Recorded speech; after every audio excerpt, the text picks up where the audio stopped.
Hey there, internet friends. Trevor Starkey here with another episode of AC Saturday, my weekly Saturday show where I sit down and talk about anime and or comics. After a long stretch there of going through My Hero Academia, I have returned to comics for a little bit of time. So today I'm going to be going over part one of my impressions of Kingdom Come by Mark Waid and Alex Ross.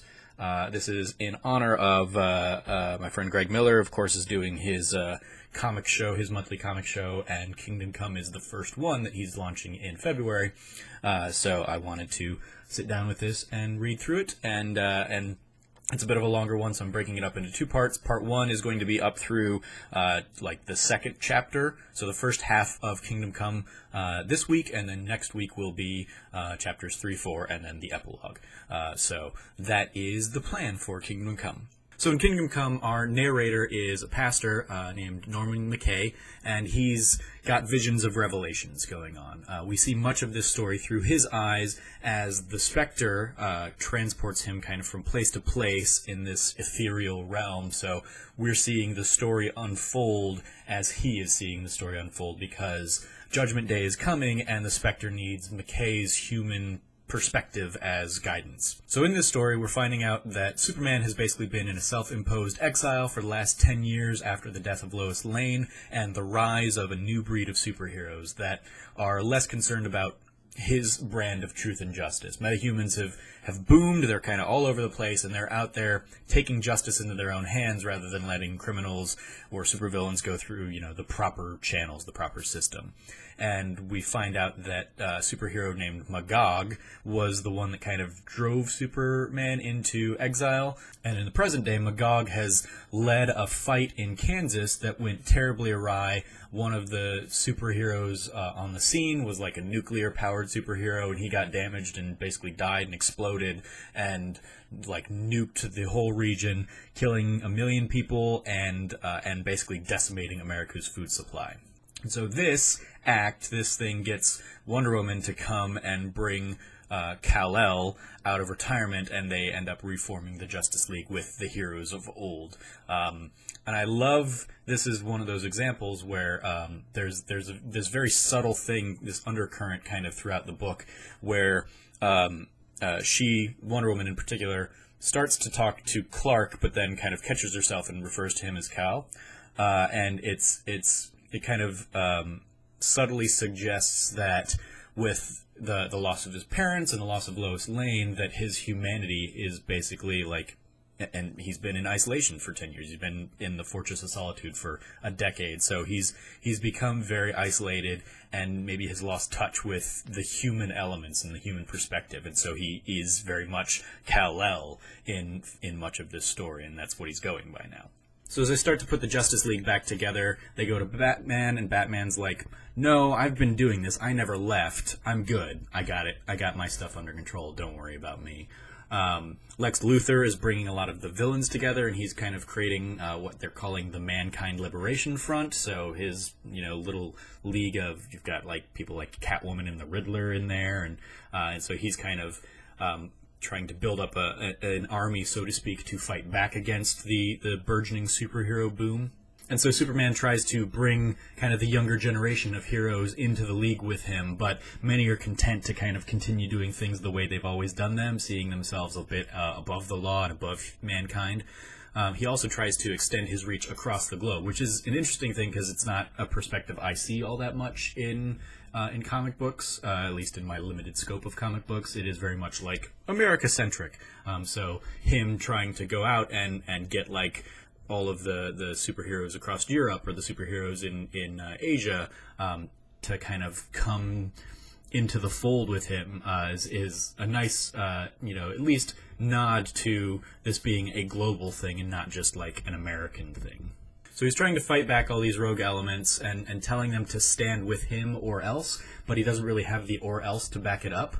So Wonder Woman takes him to see Aquaman down in Atlantis and basically surprises Clark or Kal-El by saying, we need you to help us with a prison. Please, you've got the waters under control, but we need help on land. We need a place to put these people. Please give us a prison. Superman's like, I didn't know we were doing that. and Aquaman's also like, nope, like I'm gonna worry about my own stuff. You guys got your problems, I've got my own problems. Let's just leave it at that. So from here we see Superman go to Kansas to face off against Magog. Magog has kind of been one of the main targets that they're trying to get because he caused this huge devastating accident, and we basically find out that the backstory that led to Superman's exile was that Magog killed the Joker after one of his many attacks, and this one in particular counted Lois Lane among the victims. But then he was vindicated by the public because the public had grown weary of Superman's brand of justice that led to villains like the Joker constantly being captured and then released or escaping and killing more people and then capturing, and the cycle just kept continuing. And so Magog finally put an end to that, and people kind of praised him for it. And so Superman said, "This world doesn't want me anymore. They want this new thing. I'm gonna back out, and I'm gonna go, hide in the Fortress of Solitude." But here, in the present day, we see Magog filled very much with remorse and haunted by the million ghosts of his Kansas devastation and the accident that he caused. And so we wind down this first part with Superman and the Justice League building this gulag to kind of put people like Magog and these other superheroes who won't really fall in line into, to kind of clear the way and make it, the Justice League versus humanity, with these other wild cards on the side, and kind of putting them aside to maybe kind of re-educate them or train them in the ways of truth and justice that Superman kind of abides by. We also, as a closing image here, we get to see Batman basically aligning himself with Lex Luthor. Batman and his kind of crew of people like the Green Arrow and a few others joining up with Luthor because they both see, they both have a shared desire to kind of protect human interests in all of this. So that's part one of Kingdom Come, or parts 1 and 2, chapters 1 and 2 basically, but for my purposes, part 1. I enjoy this. It's definitely, as somebody who isn't, a superhero, Superman, DC person by nature. I recognize some of the people, but this is so many deep cuts and so much Silver Age and Golden Age heroes that I didn't know what I was looking at half the time. So I definitely wouldn't necessarily recommend this as first time readers kind of thing.